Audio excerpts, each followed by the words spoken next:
வணக்கம். இன்றைக்கி ஜானஸ் கிச்சனில் இட்லி தோசைக்கெலாம் சைட் டிஷ்ஷாக ஒரு தக்காளி குழம்பு செய்யலாம். கடாயில் ஒரு டேபிள் ஸ்பூன் எண்ணெய் ஊற்றிருக்கேன்.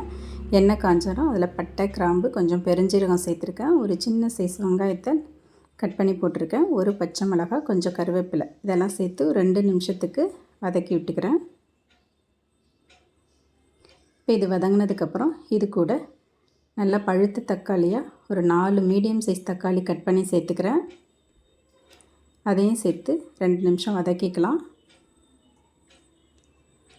இப்போ இந்த மாதிரி வதக்கினதுக்கப்புறம் இதில் 2 சிட்டிகை அளவு மஞ்சள் தூள் சேர்த்துக்கிறேன். இந்த குழம்பு டேஸ்ட்டுக்கு தேவையான அளவு உப்பு சேர்த்துக்கிறேன். சேர்த்து அதையும் 2 நிமிஷம் வதக்கி விட்டுக்கலாம்.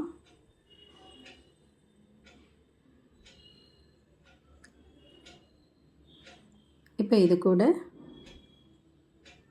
கொத்தமல்லி தூள் சேர்த்துக்கிறேன். 1/2 டேபிள் ஸ்பூன் அளவு சேர்த்துக்கிறேன். சேர்த்துட்டு நல்லா கலந்து விட்டுடலாம்.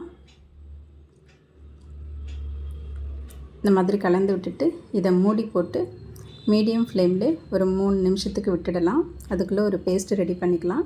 ஒரு மிக்ஸி ஜாரில் 2 டேபிள் ஸ்பூன் தேங்காய் துருவலும், 2 டேபிள் ஸ்பூன் பொட்டுக்கடலை, கொஞ்சமாக கசகசா, கொஞ்சம் பெருஞ்சீரகம், காரத்துக்கு ஒரு 3 வரமிளகாய் சேர்த்து அதை நல்லா பேஸ்ட் மாதிரி அரைச்சிக்கிறேன்.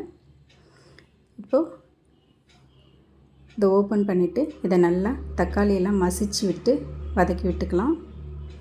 இந்த மாதிரி நல்லா மேஷ் பண்ணி விட்டுக்கலாம். இப்போ இது கூட நம்ம அரைச்சி வச்ச அந்த பேஸ்ட்டை சேர்த்துக்கலாம். மிக்ஸி ஜாரை கழுவி கொஞ்சமாக தண்ணி சேர்த்துக்கிறேன். சேர்த்துட்டு கலந்து விட்டுக்கலாம். இது கொஞ்சம் திக்காக இருக்கிறதுனால இன்னும் கூட கொஞ்சம் தண்ணி சேர்த்துக்கலாம். நமக்கு தேவையான அளவுக்கு தண்ணி சேர்த்து நல்லா கலந்து விட்டுடலாம்.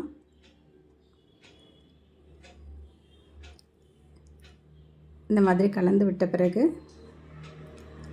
ஸ்டவ் மீடியம் ஃப்ளேமில் வச்சு ஒரு 3 நிமிஷத்துக்கு இதை நல்லா கொதிக்க வச்சிடலாம். அவ்வளோதாங்க. கடைசியாக இதில் கொஞ்சமாக கருவேப்பிலை சேர்த்துக்கிறேன். சேர்த்துட்டு ஸ்டவ் ஆஃப் பண்ணிடுறேன். ஒரு ஈஸியான தக்காளி குழம்பு ரெடி ஆகிடுச்சு. இது மார்னிங் டிஃபனுக்கு இட்லி தோசைக்கெல்லாம் வச்சு சாப்பிட்றதுக்கு ரொம்ப நல்லாயிருக்கும். பூரி சப்பாத்திக்கும் நல்லாயிருக்கும். தேங்க்ஸ் ஃபார் வாட்சிங்.